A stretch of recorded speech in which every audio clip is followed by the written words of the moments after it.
My name is Connolly and I'm the Chief Executive of ISAX, the Ireland Smart Ageing Exchange.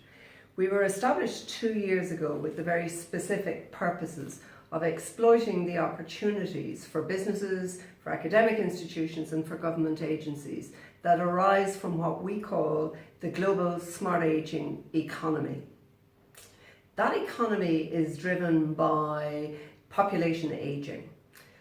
Maybe just to give some flavour about the intensity and the pace with which that's happening, let me quote a few pieces of data.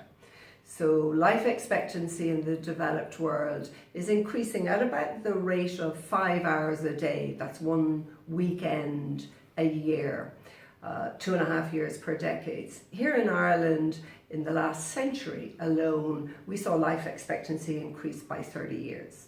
So that's growing a whole new global market. We expect the number of people over the age of 65 to double over the next 30 years.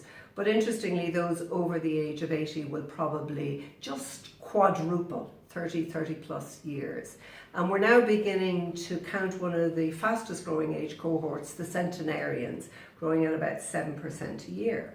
So for most businesses across the world, this is a rapidly growing global market, but it's one that's undergoing fairly fundamental changes as grandparents become grandparents, as the first person likely to draw her pension is going to do so until she's 120 years of age, and scientists believe that the first person is already born that's going to live to be 150.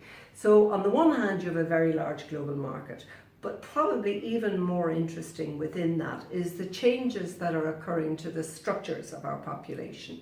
So the ratio of people of traditional working age to those of retirement age, as we would have called it.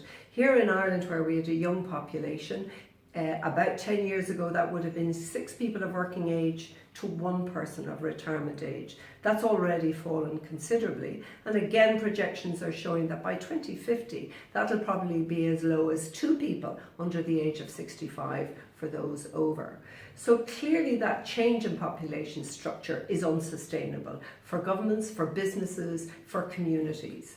And it's in that space that we see very significant global commercial opportunities, because solutions are needed to the very complex challenges that are thrown up by those changes.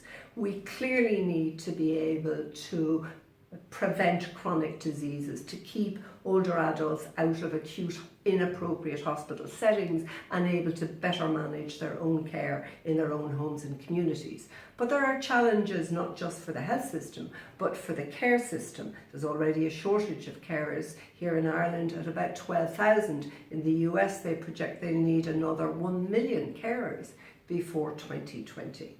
But the challenges also extend to the pension systems as continuing economic security into later years becomes more vital.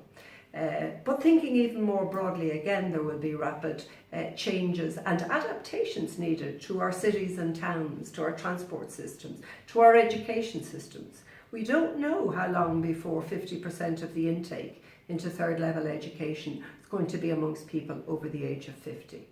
So those are really complex challenges, and the solution to those challenges, very interestingly, are going to typically be beyond the reach of any one large corporation on its own and will require collaborations. They'll require collaborations from the inventors that you get in very small startups, but you equally get in the labs of very large companies who can bring new solutions to global market because of their reach. But those same inventions will happen in the laboratories of our universities, who also have the ability and authority, as it were, to validate the what works and to give us an understanding of why it works. And lastly, the third big stakeholder in all of this are our government agencies, who are both procurers of services and equally their regulators. So we set out to build an ecosystem where those 3 big stakeholders could come together to collaborate, to invent, to develop and to commercialise solutions for those big challenges. But we've added a 4th critical dimension to that mix, and that is the voice of customer, because we believe too often, particularly for this older cohort, assumptions are made about what they want and what will work for them. And we've built into our mix what we call a smart aging community, adults over the age of 50 who actually want to participate in the research that will lead to better products and services. So 2 years ago, we set out with a very big ambition to make Ireland the global leader in smart aging innovations. We've grown quickly over those 2 years and now have 32 corporate fee-paying members.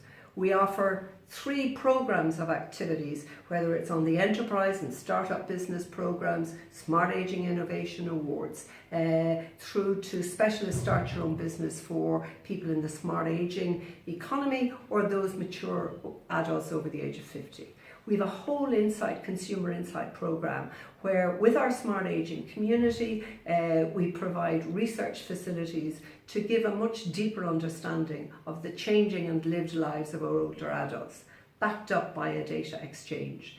And our third pillar as it were, is that of research, where we work with our academic institutions to broaden the research base and the rigour behind research and the extent of research happening into what we call smart aging.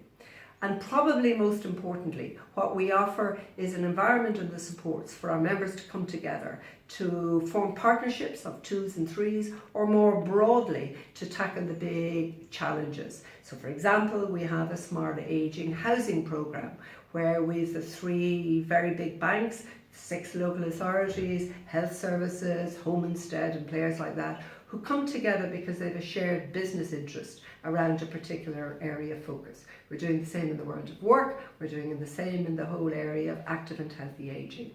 So ISAX is open to corporate members in the business, the academic and government agency sectors, and we look forward to hearing from you.